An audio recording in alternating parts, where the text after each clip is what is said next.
विश्व भर में लोगों से कहना चाहता हूं, कम मेक इन इंडिया।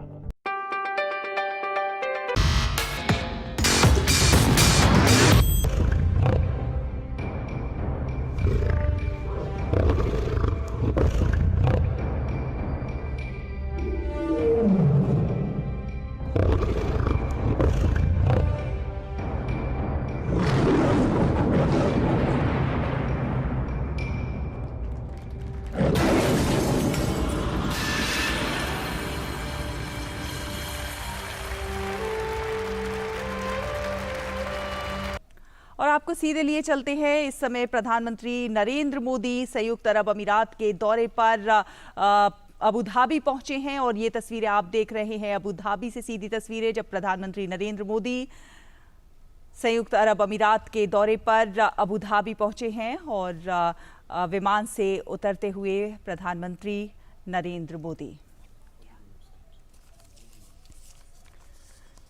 तो बेहद महत्वपूर्ण ये दौरा है प्रधानमंत्री नरेंद्र मोदी का, और आप देखिए किस तरह से प्रधानमंत्री नरेंद्र मोदी का स्वागत करते हुए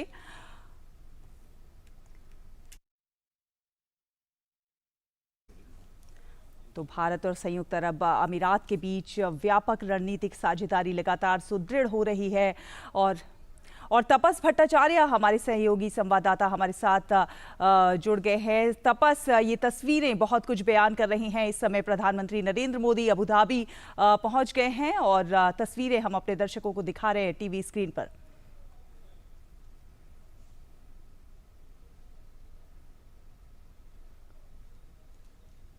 तपस, आपको हमारी आवाज आ रही है? तो हम अपने दर्शकों को बता दें कि प्रधानमंत्री नरेंद्र मोदी इस समय अबू धाबी में हैं, यूएई के दौरे पर हैं। प्रधानमंत्री नरेंद्र मोदी, भारत और संयुक्त अमीरात के बीच व्यापक रणनीतिक साझेदारी है जो बीते कुछ सालों में लगातार सुदृढ़ हुई है और आगे और ज़्यादा नए आयामों को तय करेगी। दो देशों की तापस भट्टाचार्य हमारे साथ जुड़ गए हैं। तापस, आप से जानना चाहेंगे, इस समय हम तस्वीरें दिखा रहे हैं, प्रधानमंत्री नरेंद्र मोदी अबू धाबी पहुंच गए हैं और विमान से उतरकर इस समय उनका स्वागत हुआ और वो जाते हुए क्या ताज़ा अपडेट?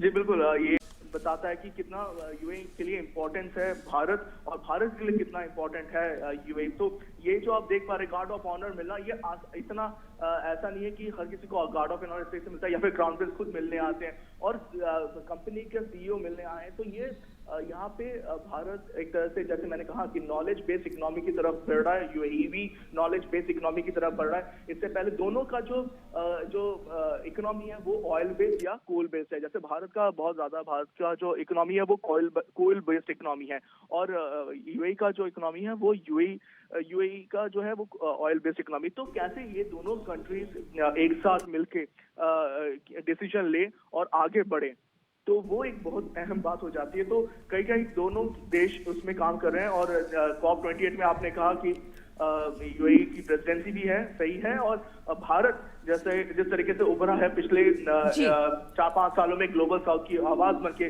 और यूएई चाहता है कि वो आवाज उनके साथ भी वो खड़े हो और दोनों मिलके एक ग्लोबल साउथ की एक अगुवाई करें कि किस तरीके से ग्लोबल साउथ की जो आवाज है अब वो पूरे विश्व में गूंजे।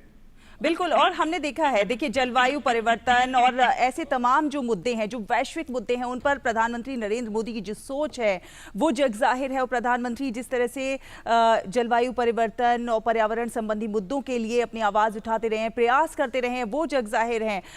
इस दौरे के दौरान भी जलवायु संबंधी कार्रवाई को तेज करने के बारे में, वैश्विक सहयोग को मजबूत बनाने के मुद्दे पर भी बातचीत होने की उम्मीद लगाई जा रही है।